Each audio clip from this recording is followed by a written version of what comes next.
We're back. We got chopped off by my laptop, which is egregious, and, well, it has a genie in it, does it not? The dibbook's on the roof, and there's a genie in my laptop, and there's angels in the architecture singing into infinity, and we say, hallelujah, babies. So I'm back, part 2 of today's video. Sometimes it's like that, it just keeps doing mean things to me.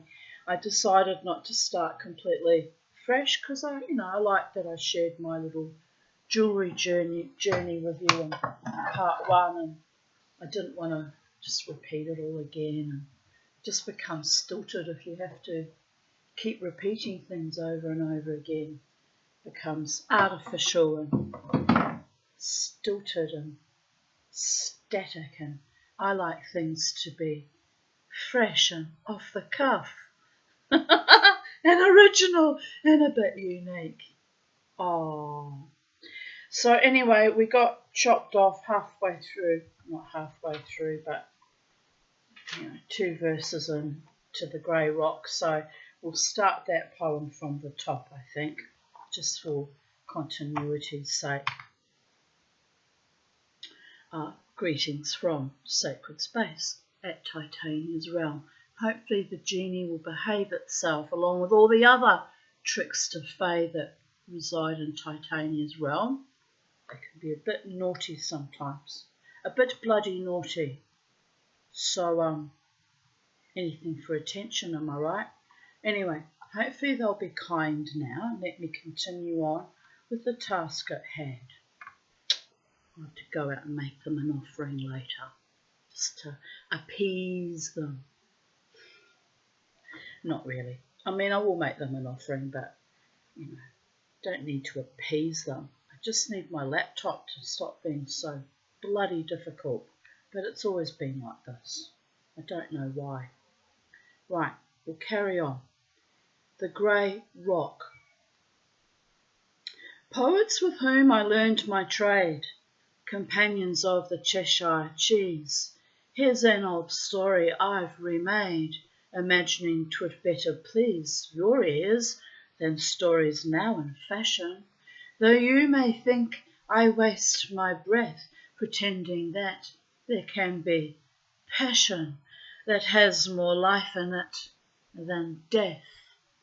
And though at bottling of your wine old wholesome Coone had no say, the moral's yours because it's mine.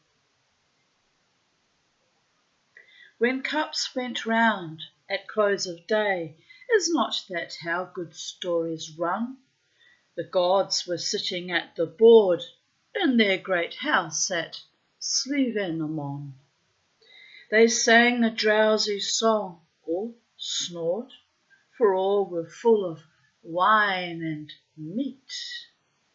The smoky torches made a glare on metal Coone hammered at, on old deep silver rolling there, or on some still unemptied cup that he, when frenzy stirred his fuse, had hammered out on mountain top, to hold the sacred stuff he brews, that only gods may buy of him.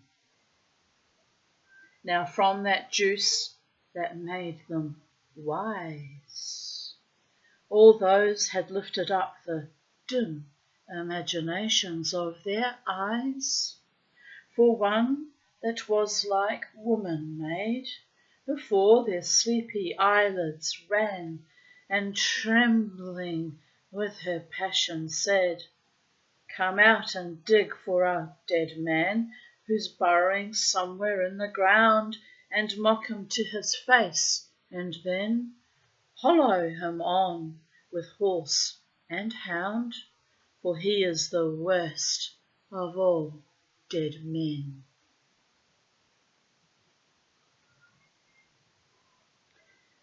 We should be dazed and terror-struck if we but saw in dreams that room, those wine-drenched eyes, and curse our luck that emptied all our days to come.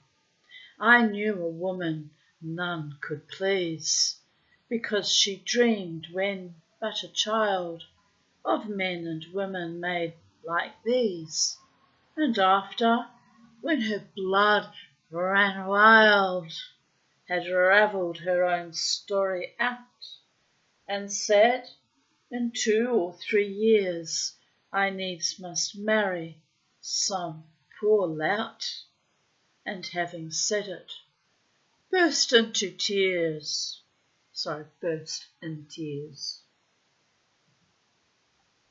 Since tavern comrades you have died, maybe your images have stood, mere bone and muscle thrown aside, before that roomful all as good. You had to face your ends when young.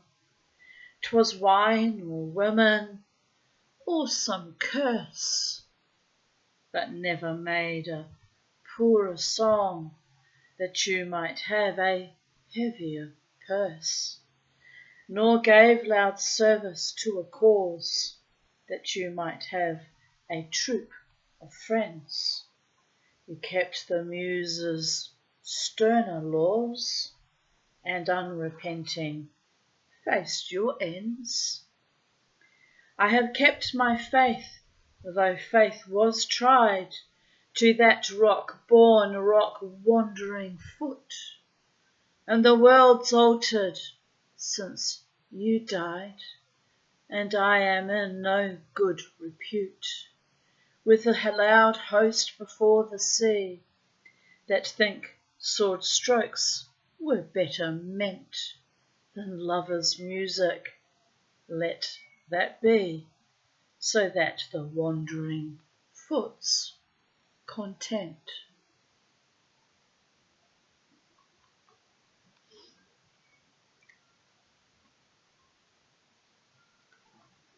To a wealthy man who promised a second subscription to the Dublin Municipal Gallery if it were proved the people wanted pictures.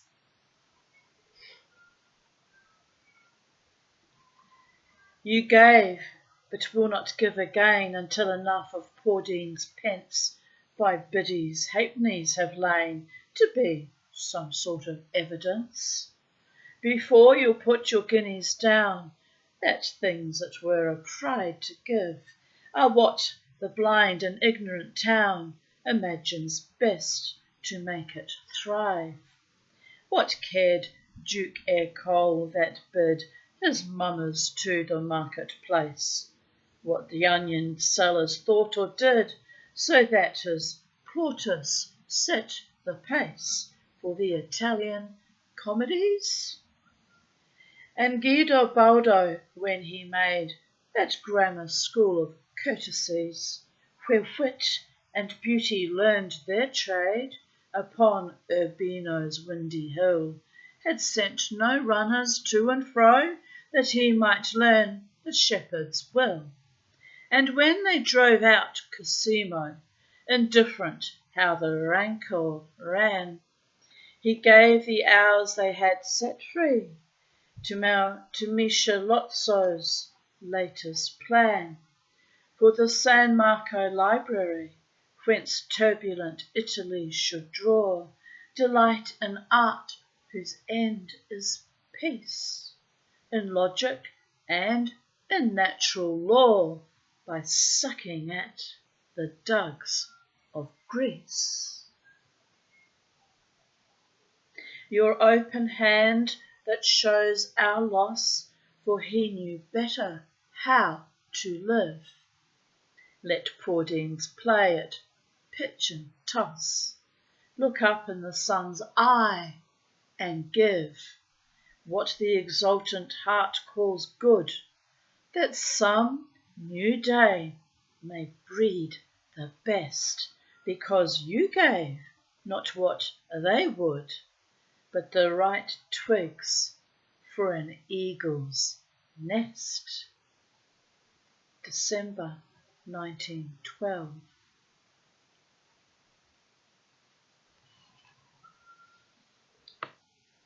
September 1913. What need you, being come to sense, but fumble in a greasy till, and add the halfpenny to the pence, and prayer to shivering prayer until you have dried the marrow from the bone? For men were born to pray and save romantic islands dead and gone. It's with O'Leary in the grave.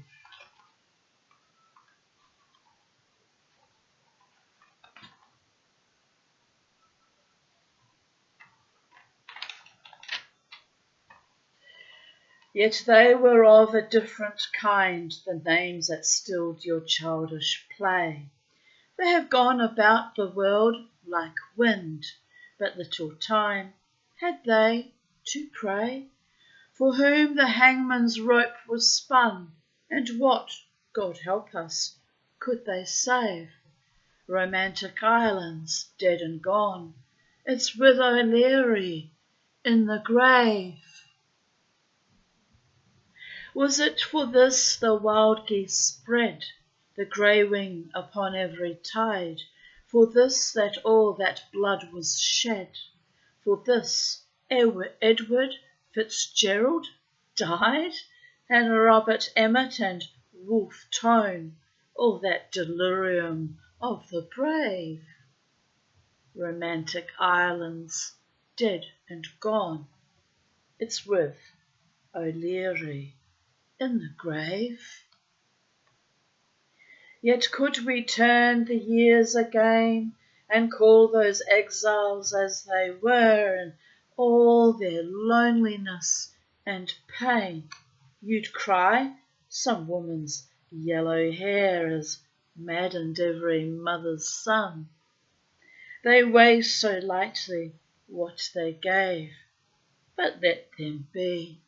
They're dead and gone, they're with O'Leary in the grave.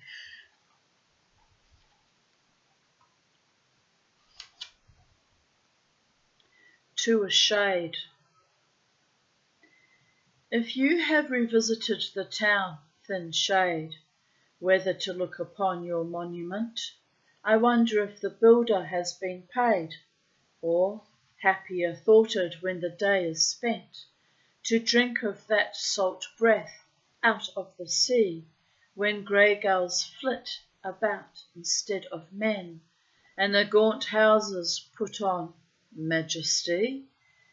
Let these content you and be gone again, for they are at their old tricks yet. A man of your own passionate serving kind, who has brought in his full hands what, had they only known, had given their children's children loftier thought, sweeter emotion, working in their veins like gentle blood, has been driven from the place, and insult heaped upon him for his pains, and for his open-handedness disgrace. Your enemy, an old foul mouth, had set the pack upon him. Go, unquiet wanderer, and gather the Glasnevin coverlet about your head till the dust stops your ear. The time for you to taste of that salt breath and listen at the corners has not come. You had enough of sorrow before death. Away, away, you are safer in the tomb. September 29th, 1913.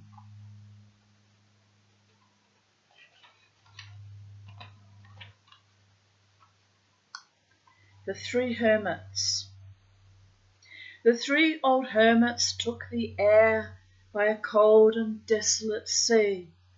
First was muttering a prayer, second rummage for a flea. On a windy stone the third, giddy with his 100th year, sang unnoticed like a bird, though the door of death is near, and what waits behind the door. 3 times in a single day, I, though upright on the shore, fall asleep when I should pray. So the first, but now the second, we're but given what we have earned, when all thoughts and deeds are reckoned. So it's plain to be discerned that the shades of holy men who have failed, being weak of will, pass the door of birth again, and are plagued by crowds until they've the passion to escape. Moaned the other, they are thrown into some most fearful shape. But the second mocked his moan, they are not changed to anything, having loved God once, but maybe to a poet or a king or a witty, lovely lady, while he'd rummaged rags and hair, caught and cracked his flea. The third, giddy with his 100th year, sang unnoticed like a bird.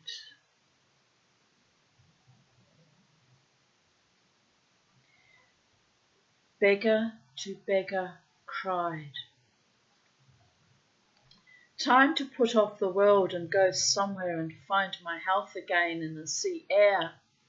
Beggar to beggar cried, being frenzy struck, and make my soul before my pate is bare, and get a comfortable wife and house to rid me of the devil in my shoes. Beggar to beggar cried, being frenzy struck, and the worst devil that is between my thighs. And though I'd marry for a comely lass, she need not be too comely, let it pass. Beggar to beggar cried, being frenzy struck, but there's a devil in a looking glass.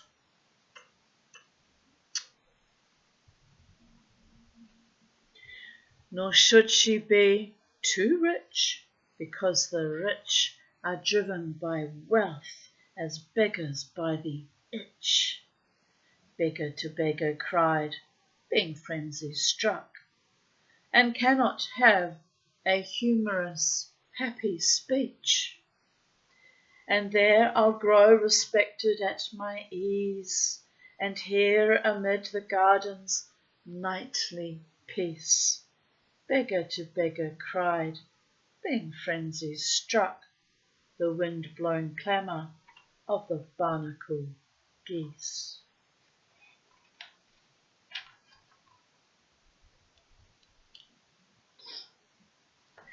The mountain tomb. Pour wine and dance if manhood still have pride. Bring roses if the rose be yet in bloom. The cataract smokes upon the mountain side. Our Father Rosy Cross is in his tomb. Pull down the blinds, bring fiddle and clarionet, that there be no foot silent in the room, nor mouth from kissing, nor from wine unwet. They'll need to bring in Catherine from the casino, won't they? Oh, she was so generous with her tongue. But anyway, this is written by a man, so obviously it's delightful to the male gaze. Ooh, kiss me, honey, honey, kiss me. So I had to go in a little segue there. Where were we? Nor mouth from kissing, nor from wine unwet.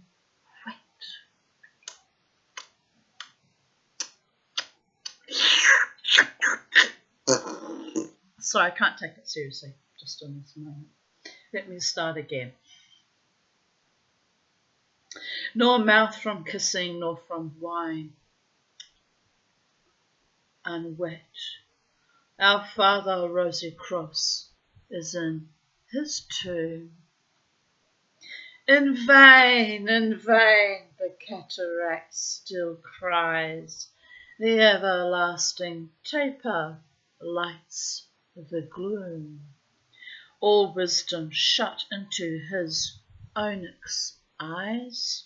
Our Father, rosy cross, sleeps in his tomb.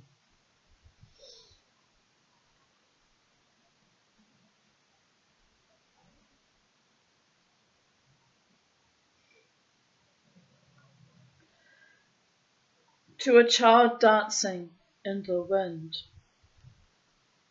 dance there upon the shore, that need have you to care for wind or waters roar? Sorry, that should say, what need have you to care for wind or waters roar? And tumble out your hair that the salt drops have wet. Being young, you have not known the fool's triumph, nor yet love lost as soon as won, nor the best labourer dead, and all the sheaves to bind. What need have you to dread the monstrous crying of wind?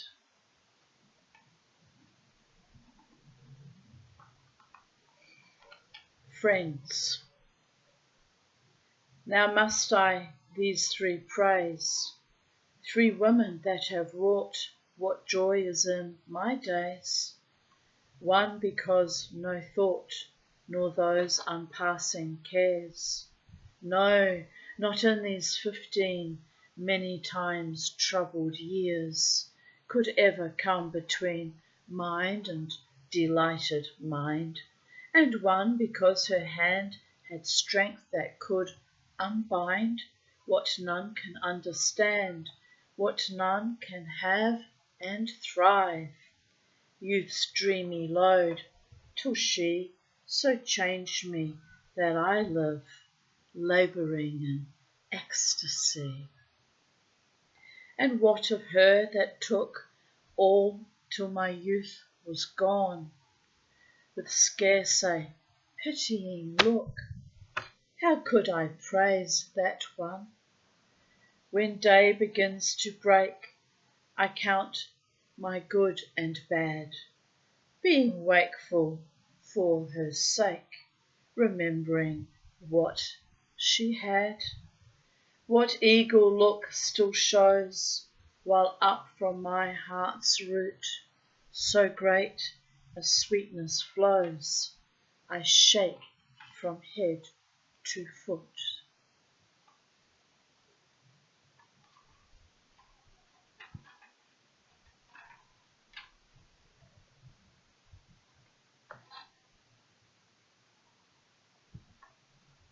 The cold heaven. Suddenly I saw the cold and rook delighting heaven, that seemed as though ice burned, and was but the more ice, and thereupon imagination and heart were driven so wild that every casual thought of that and this vanished, and left but memories that should be out of season with the hot blood of youth, of love crossed long ago. And I took all the blame out of all sense and reason, until I cried and trembled and rocked to and fro, riddled with light. Ah!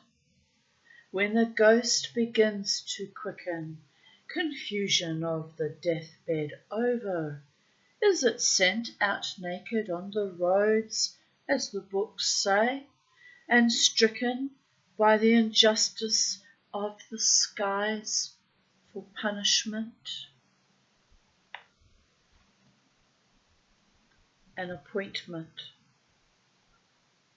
Being out of heart with government, I took a broken route to fling where the proud wayward squirrel went, taking delight that he could spring, and he with that low whinnying sound that is like laughter sprang again, and so to the other tree at a bound.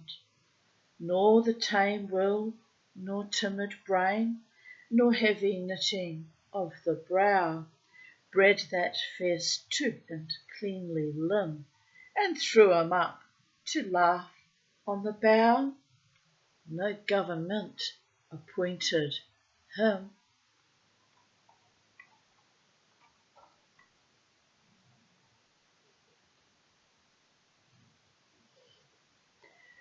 The Magi. Now as at all times I can see in the mind's eye, in their stiff painted clothes, the pale unsatisfied ones appear and disappear in the blue depth of the sky, with all their ancient faces like rain-beaten stones, and all their helms of silver hovering side by side, and all their eyes still fixed, hoping to find once more, being by Calvary's turbulence unsatisfied, the uncontrollable mystery on the bestial floor.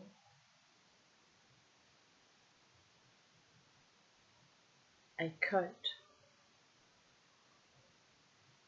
I made my song a coat, covered with embroideries, out of old mythologies, from heel to throat.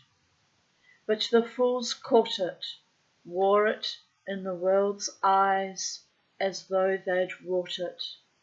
Song, let them take it, for there's more enterprise in walking naked.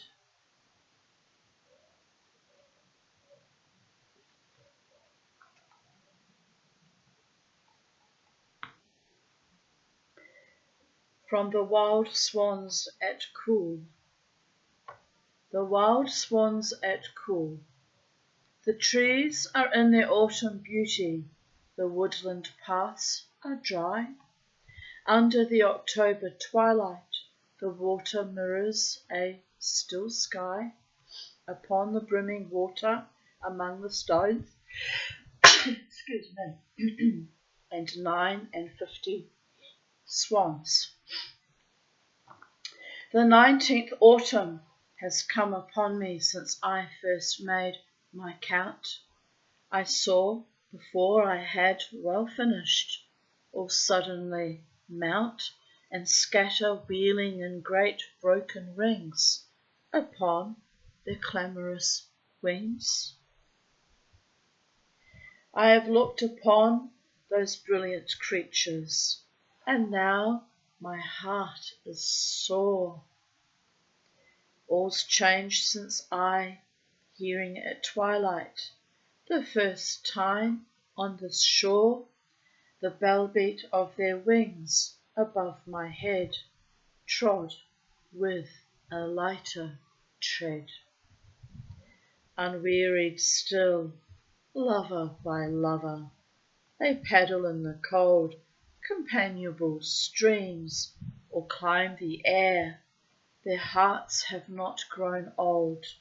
Passion or conquest wander where they will, attend upon them still.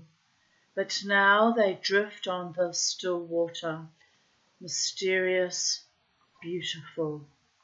Among what rushes will they build? By what lake's edge or pool? Delight men's eyes when I awake some day to find they have flown away.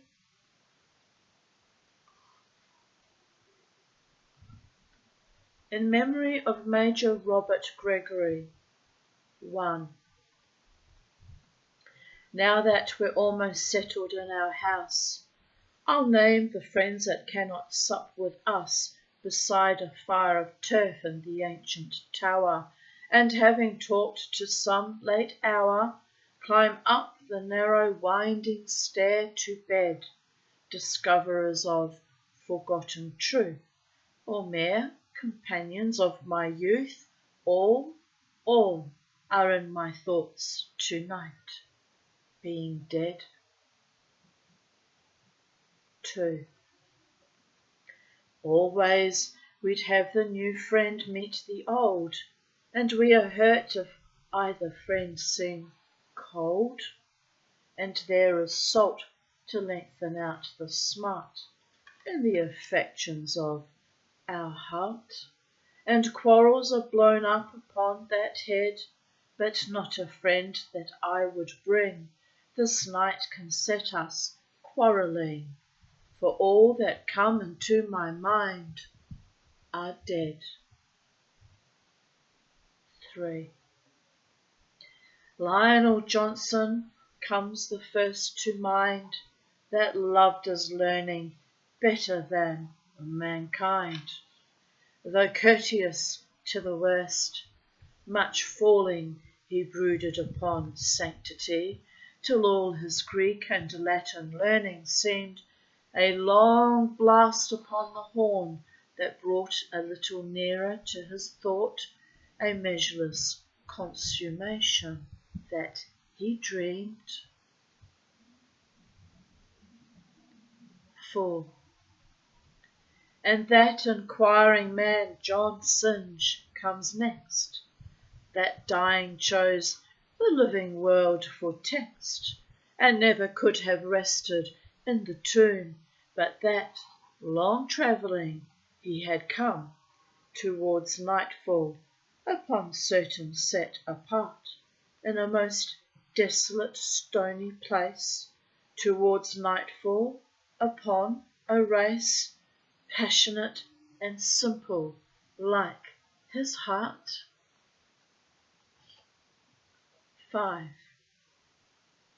And then I think of old George Pollock's Finn, in muscular youth well known to Mayo men, for horsemanship at meets and at race courses, that could have shown how purebred horses and solid men, for all their passion, live but as the outrageous stars incline, by opposition, square and trine, having grown sluggish and contemplative.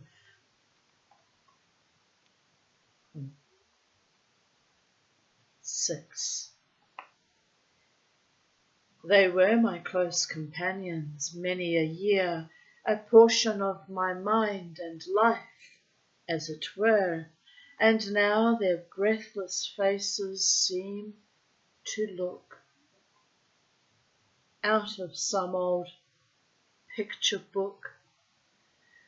I am accustomed to their lack of breath, but not that my dear friend's dear son, our Sydney and our perfect man, could share in that discourtesy of death. 7. For all things the delighted eye now sees were loved by him, the old storm-broken trees that cast their shadows upon road and bridge, the tower set on the stream's edge, the ford where drinking cattle make a stir nightly, and startled by that sound, the water hen must change her ground. He might have been your heartiest welcomer. 8. When with the Galway foxhounds he would ride from Castle Taylor to the Roxburgh side, or Essa Kelly plain, few kept his pace. At Mooneen he had leaped a pace, so perilous that half the astonished meet had shut their eyes, and where was it he rode a race without a bit, and yet his mind outran the horse's feet. 9. We dreamed that a great painter had been born to cold Clare rock and Galway rock and thorn, to that stern colour and that delicate line that are our secret discipline, wherein the gazing heart doubles her might. Soldier, scholar, horseman he, and yet he had the intensity to have published all, to be a world's delight. 10. What other could so well have counselled us in all lovely intricacies of a house, as he that practised all, that understood all work in metal or in wood, in moulded plaster or in carven stone? Soldier, scholar, horseman he, and all he did done perfectly, as though he had but that one trade alone. 11. Some burn damp faggots, others may consume the entire combustible world in one small room, as though dried straw, as if we turn about, the bare chimney is gone black out, because the work had finished in that flare. Soldier, scholar, horseman he, as 'twere all life's epitome, what made us dream that he could comb grey hair? 12. I had thought, sing how bitter is that wind that shakes the shutter, to have brought to mind all those that manhood tried, or childhood loved, or boyish intellect approved, with some appropriate commentary on each, until imagination brought a fitter welcome. But a thought of that late death took all my heart for speech.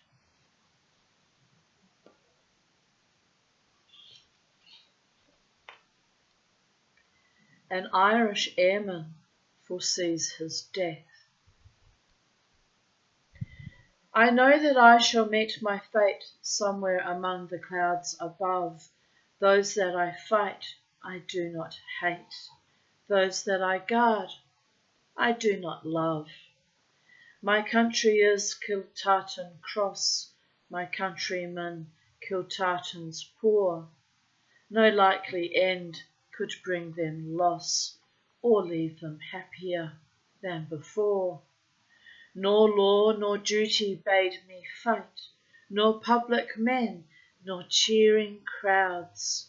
A lonely impulse of delight drove to this tumult in the clouds.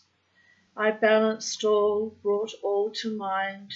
The years to come seem waste of breath. A waste of breath, the years behind, in balance with this life, this death. To a young beauty, dear fellow artist, why so free with every sort of company, with every Jack and Jill? Choose your companions from the best. Who draws a bucket with the rest soon topples down the hill. Indeed. You may, that mirror for a school, be passionate, not bountiful, as common beauties may, who were not born to keep in trim with old Ezekiel's cherubim, but those of Beauvalet. I know what wages beauty gives, how hard a life her servant lives. Yet praise the winter's gone, there is not a fool can call me friend, and I may die at journey's end with Landor and with Donne. To a young girl, my dear, I know more than another what makes your heart beat so. Not even your own mother can know it as I know, who broke my heart for her when the wild thought that she denies but has forgot set all her blood astir and glittered in her eyes.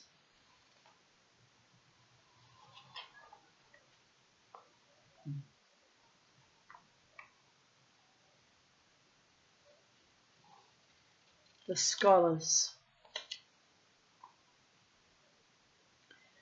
Bald heads forgetful of their sins, old, learned, respectable bald heads, edit and annotate the lines that young men tossing on their beds rhymed out in love's despair to flatter beauty's ignorant ear.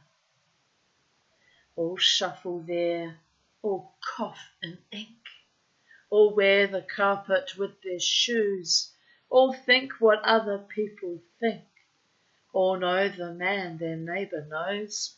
Lord, what would they say, did their Catullus walk that way?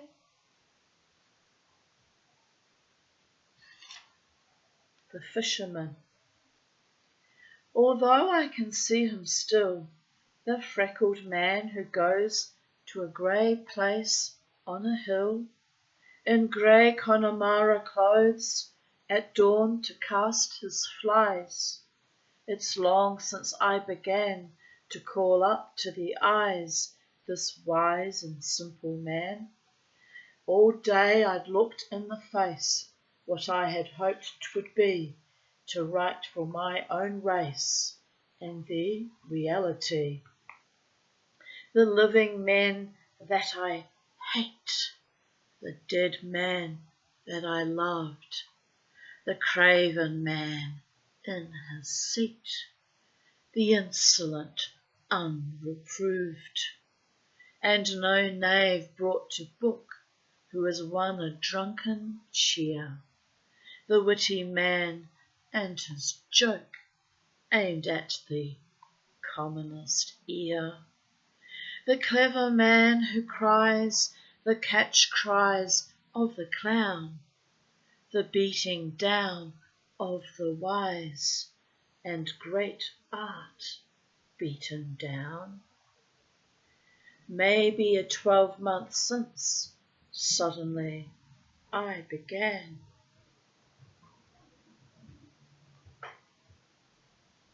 Seems it's on skating. Oh, sorry. Maybe a 12-month since suddenly I began, in scorn of this audience, imagining a man and his sun-freckled face and grey Connemara cloth climbing up to a place where stone is dark under froth, and the downturn of his wrist when the flies drop in the stream.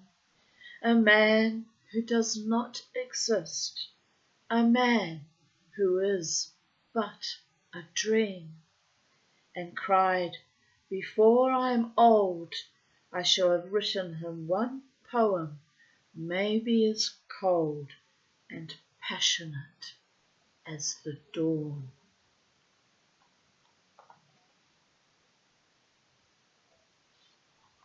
her praise.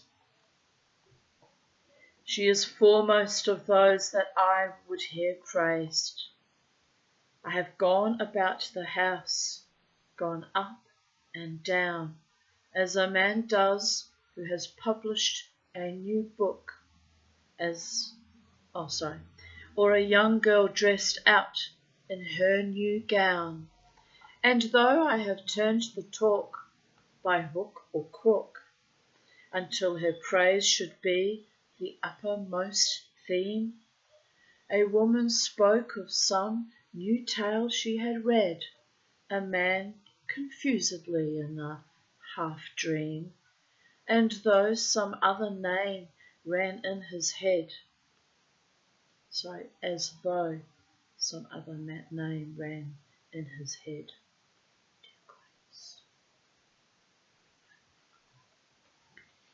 She is foremost of those that I would hear praised. I will talk no more of books or the long war, but walk by the dry thorn until I have found some beggar sheltering from the wind, and there manage the talk until her name came round. If there be rags enough, he will know her name, and be well pleased remembering it. For in the old days, though she had young men's praise and old men's blame, among the poor, both old and young gave her praise. The people. What have I earned for all that work, I said, for all that I have done at my own charge? The daily spite of this unmannerly town, where who has served the most is most defamed, the reputation of his lifetime lost, between the night and morning.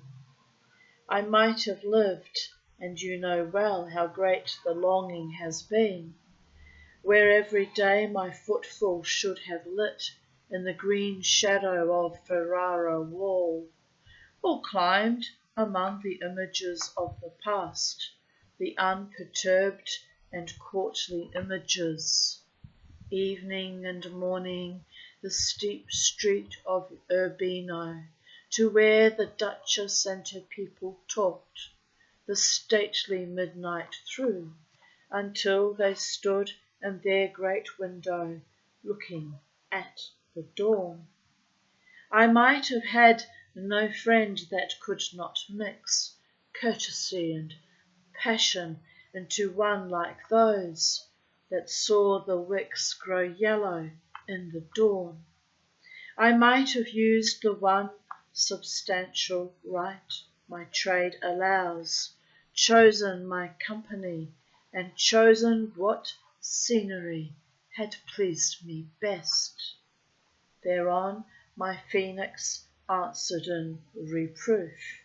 The drunkards, pilferers of public funds, all the dishonest crowd I had driven away when my luck changed, and I dared meet my face, crawled from obscurity, and set upon me those I had served, and some that I had fed.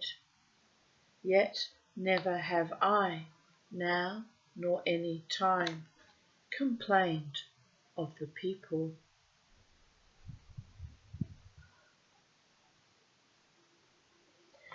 All I could reply was, you that have not lived in thought but deed can have the purity of a natural force, but I, whose virtues are the definitions of the analytic mind, can neither close the eye of the mind nor keep my tongue from speech.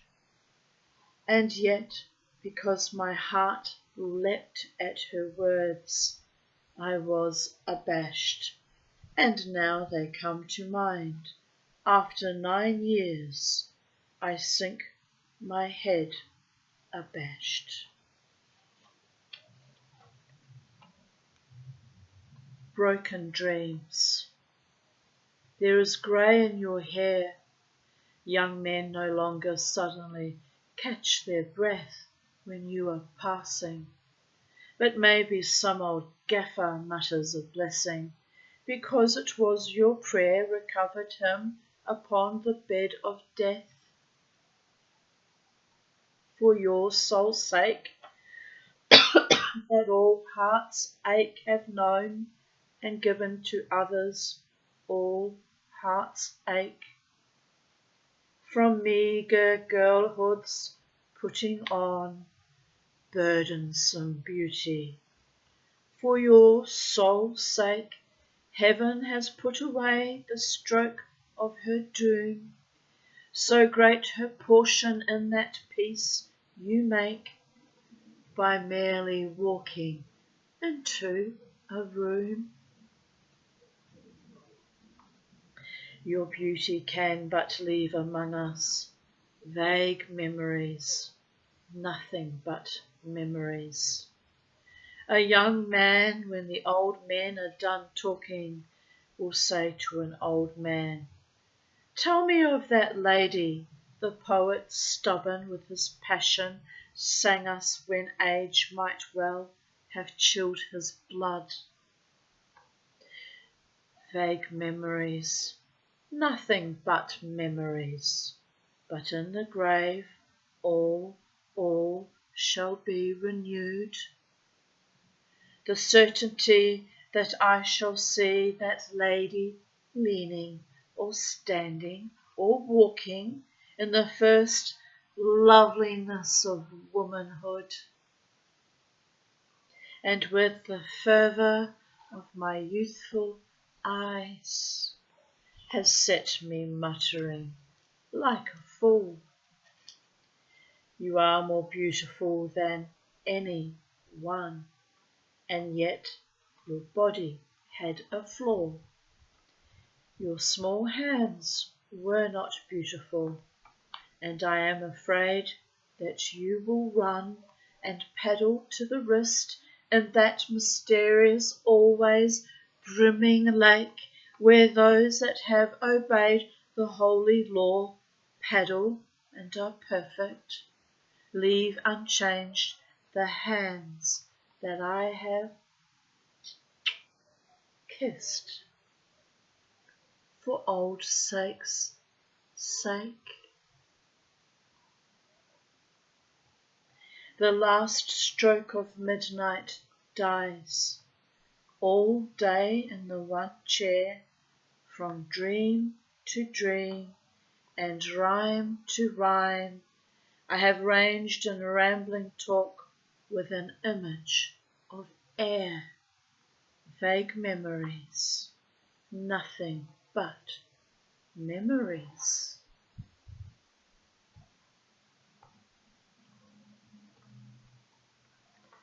Presences. This night has been so strange that it seemed as if the hair stood up on my head. From going down of the sun, I have dreamed that women laughing or timid or wild, in rustle of lace or silken stuff, climbed up my creaking stair. They had read all I had rhymed of that monstrous thing returned and yet unrequited love. They stood in the door and stood between my great wooden lectern and the fire, till I could hear their hearts beating. One is a harlot, and one a child, that never looked upon man with desire, and one, it may be, a queen.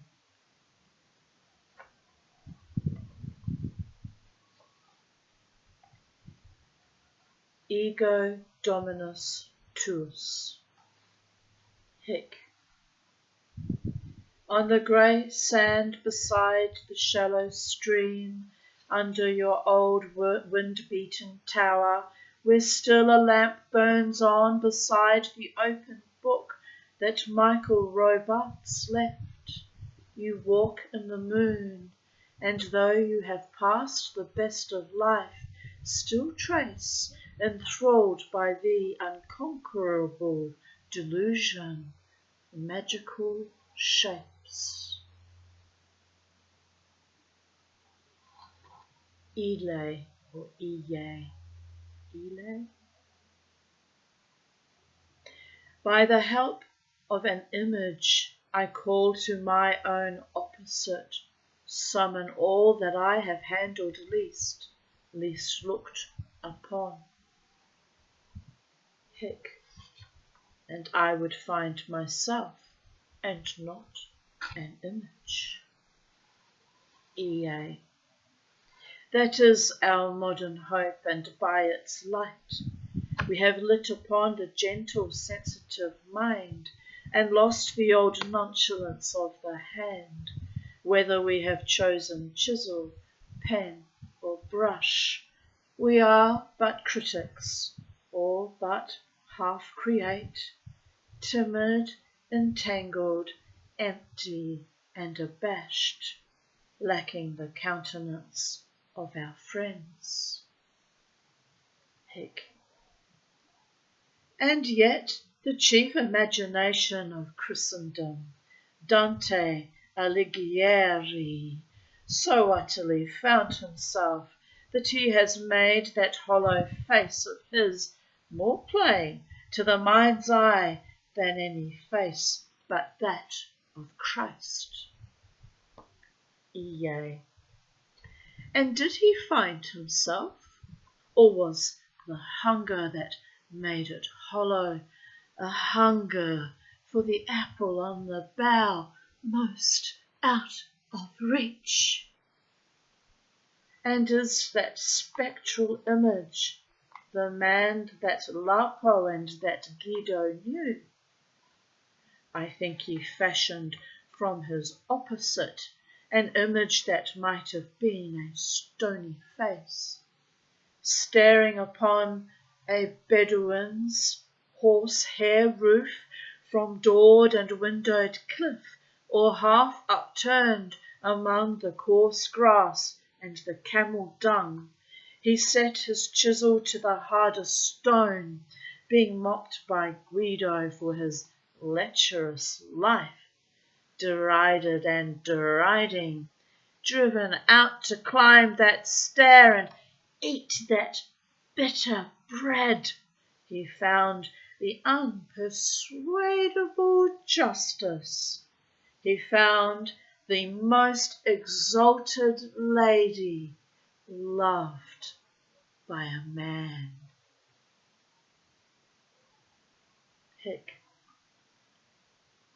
Yet surely there are men who have made their art out of no tragic war, lovers of life, impulsive men that look for happiness and sing when they have found it. Ea.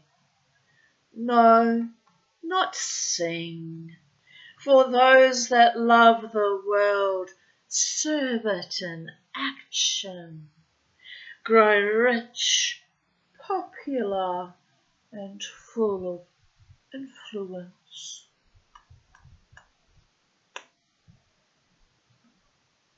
And should they paint or write, still it is action, the struggle of the fly and marmalade. The rhetorician would deceive his neighbours, the sentimentalist himself, while art is but a vision of a reality. What portion in the world can the artist have who has awakened from the common dream but dissipation and despair? Hic. And yet no one denies to Keats love of the world.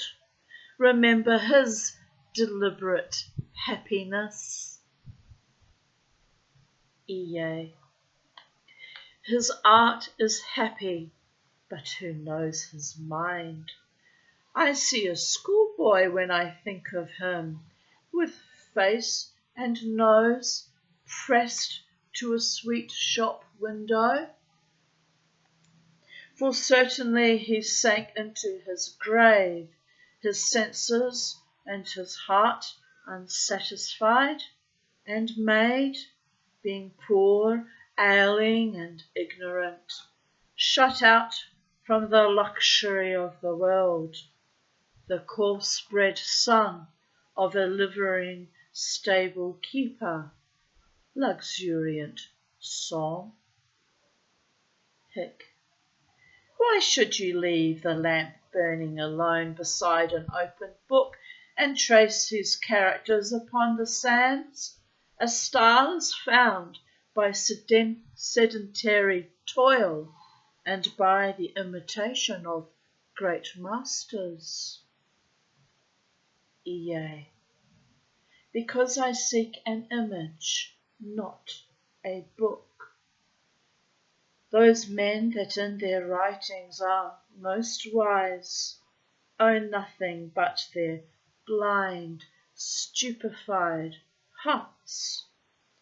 I call to the mysterious one who yet shall walk the wet sands by the edge of the stream, and look most like me, being indeed my double, and prove of all imaginable things the most unlike, being my anti-self, and, standing by these characters, disclose all that I seek, and whisper it as though he were afraid the birds who cry aloud their momentary cries before it is dawn would carry it away to blasphemous men.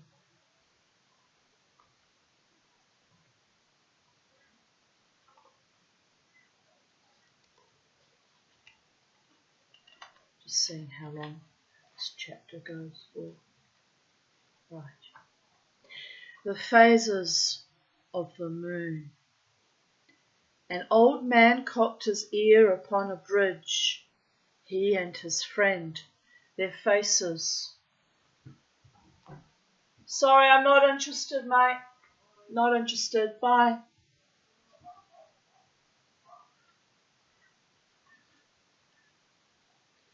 Sorry, where was I?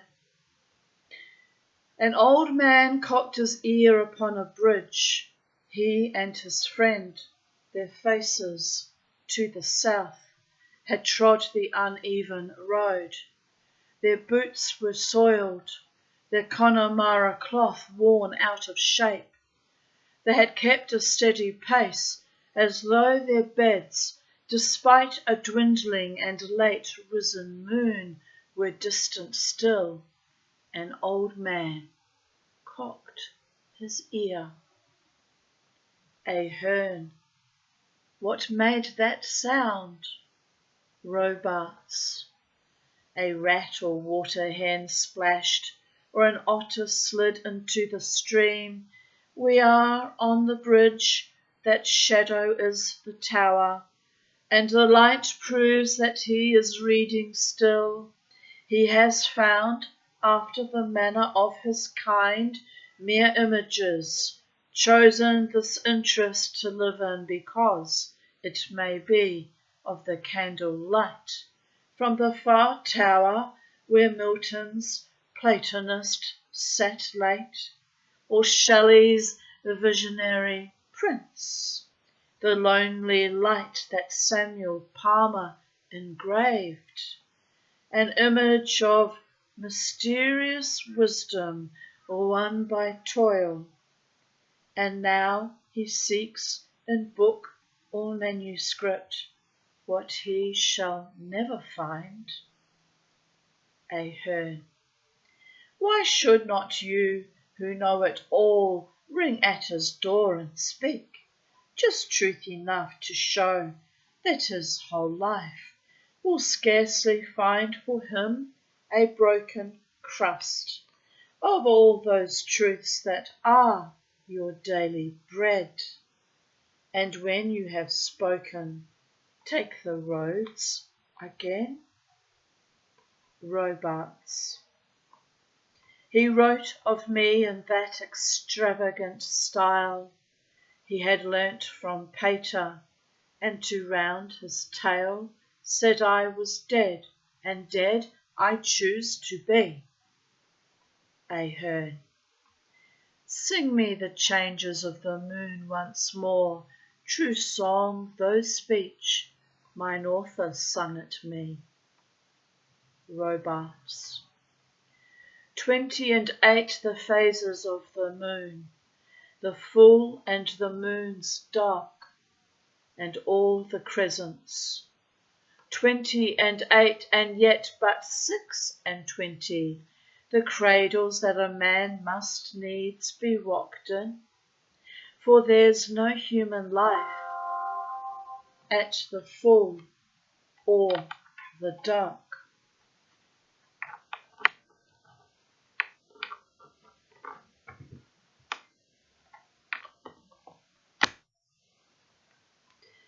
From the first crescent to the half, the dream but summons to adventure, and the man is always happy like a bird or a beast.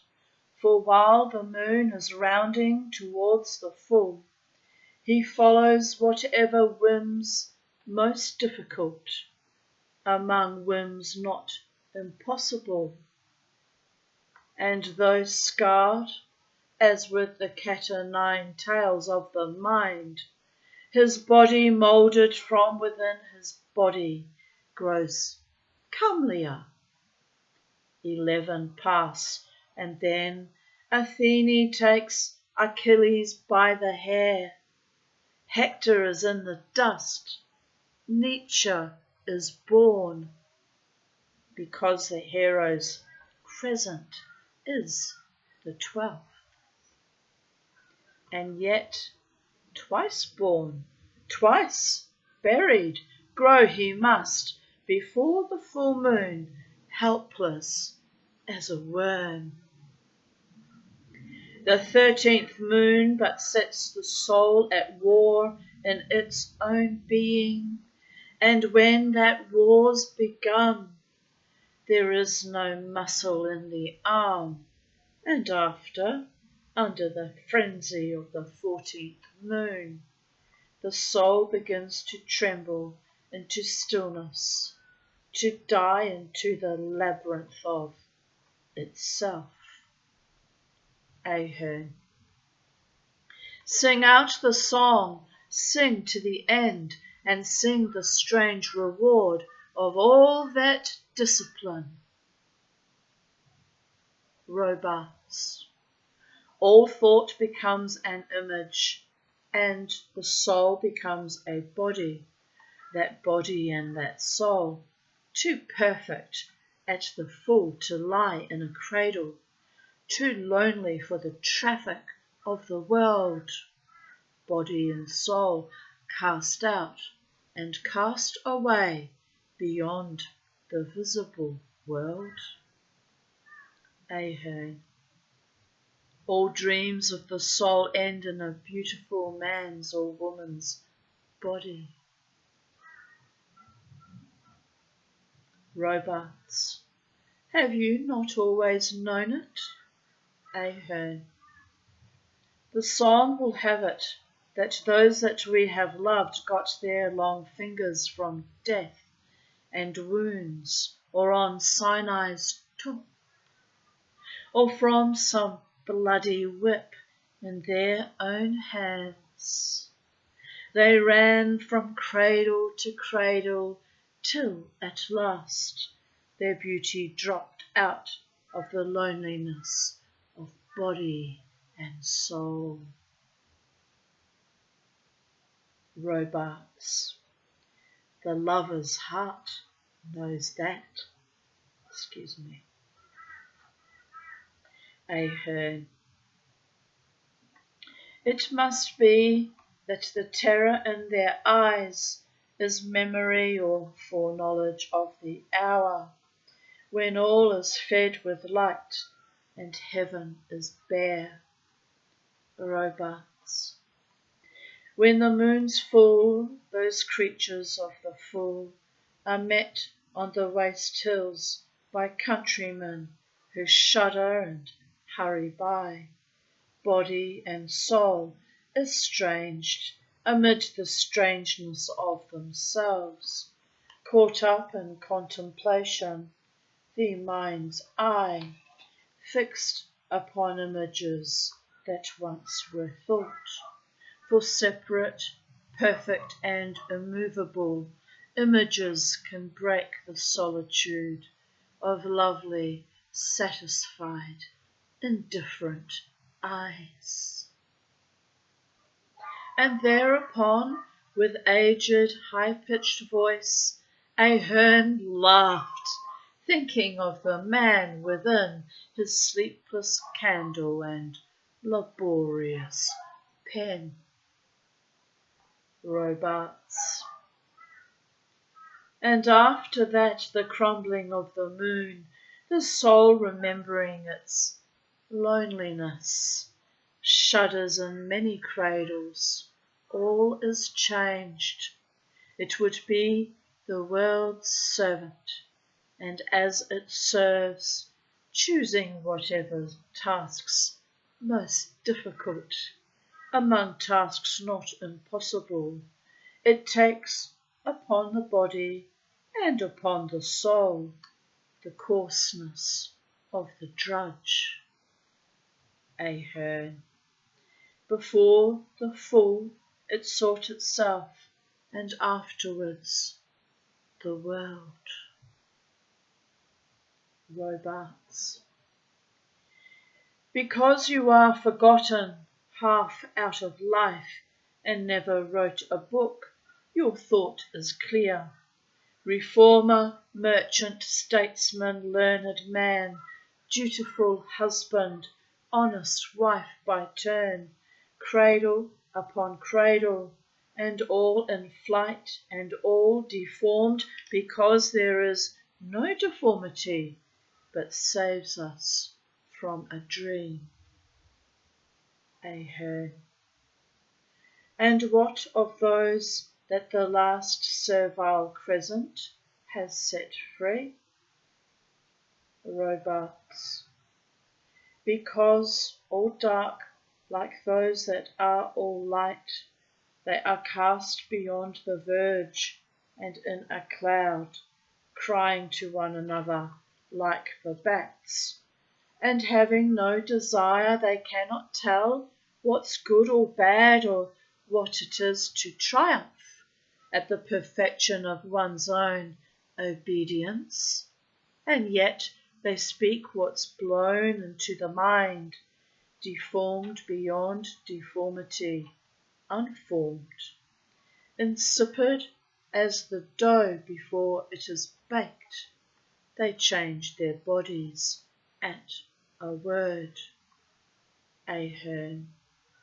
And then Robarts. When all the dough has been so kneaded up that it can take what form cook nature fancies, the first thin crescent is wheeled round once more. Ahern. But the escape, the song's not finished yet. Robarts.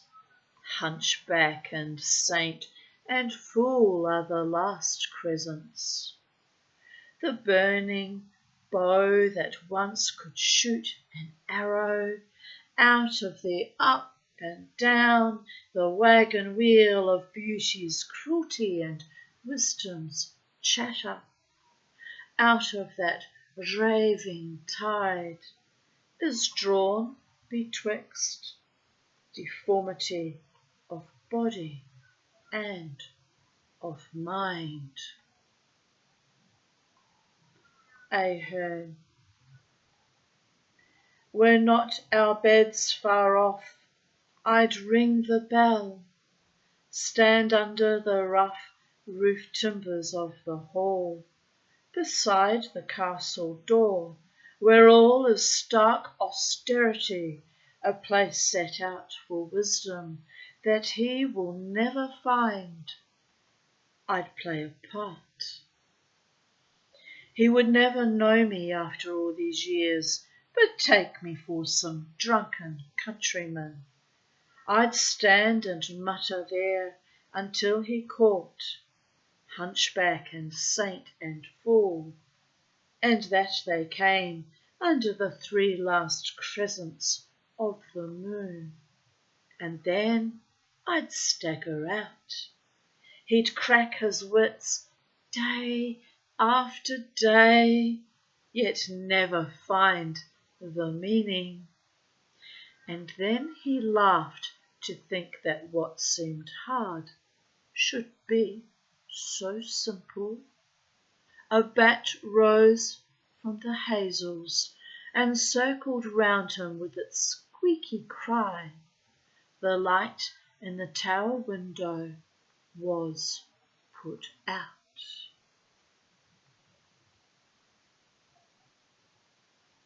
The Cat and the Moon. The cat went here and there, and the moon spun round like a top, and the greatest kin of the moon, the creeping cat, looked up.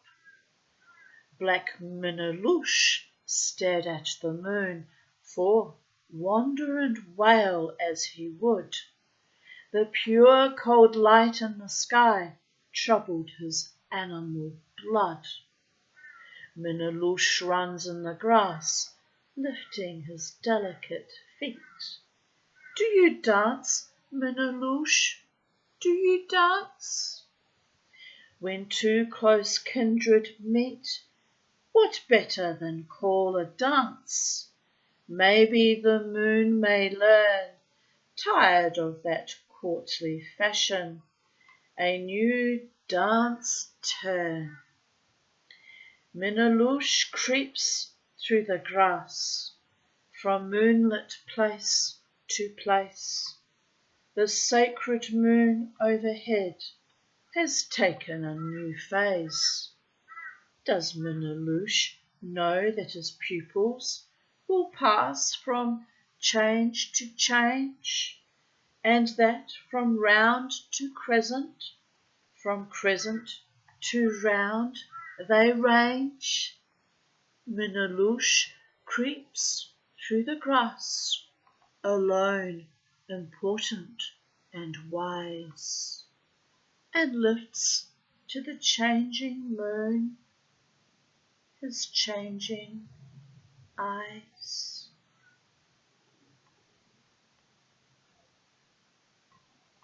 The Double Vision of Michael Robartes. 1. On the grey rock of Cashel the mind's eye has called up the cold spirits that are born when the old moon is vanished from the sky and the new still hides her horn. Under blank eyes and fingers never still, the particular is pounded till it is man. When had I my own will? Oh, not since life began. Constrained, arraigned, baffled, bent and unbent by these wire-jointed jaws and limbs of wood, themselves obedient, knowing not evil and good, obedient to some hidden magical breath. They do not feel, so abstract are they, so dead beyond our death, triumph that we obey. 2. On the grey rock of Cashel I suddenly saw a sphinx with woman breast and lion paw, a Buddha hand at rest, hand lifted up, that blessed, and right between these two a girl at play, that it may be had danced her life away. For now being dead it seemed that she of dancing dreamed. Although I saw it all in the mind's eye, there can be nothing solider till I die. I saw by the moon's light, now at its 15th night. One lashed her tail, her eyes lit by the moon, gazed upon all things known, all things unknown, in triumph of intellect, with motionless head erect. That others' moonlit eyeballs never moved, being fixed on all things loved, all things unloved. Yet little peace he had, for those that love are sad.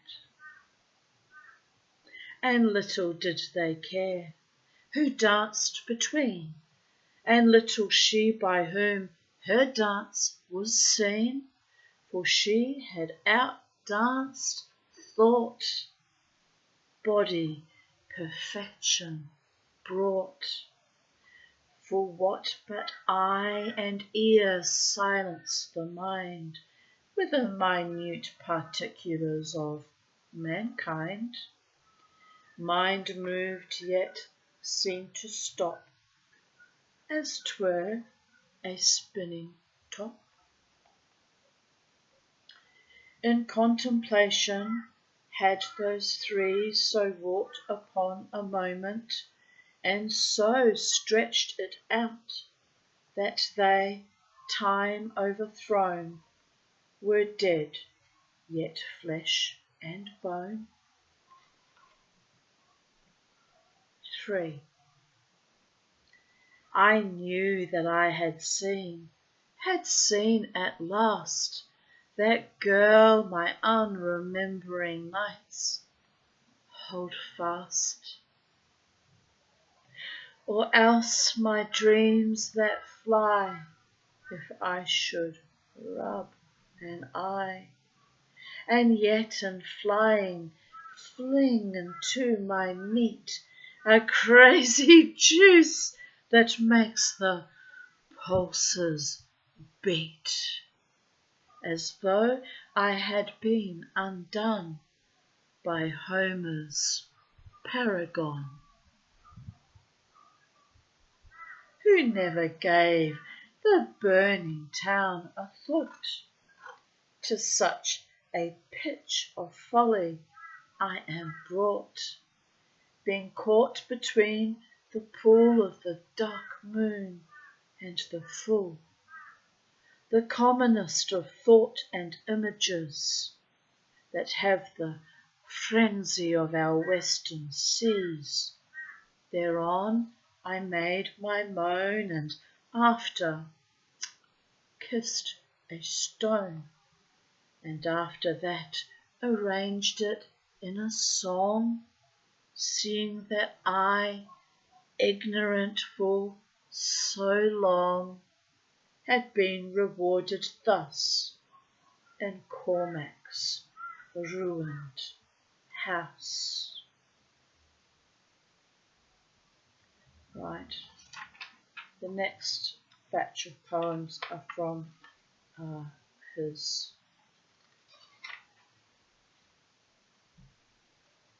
Michael Robarts and the Dancer.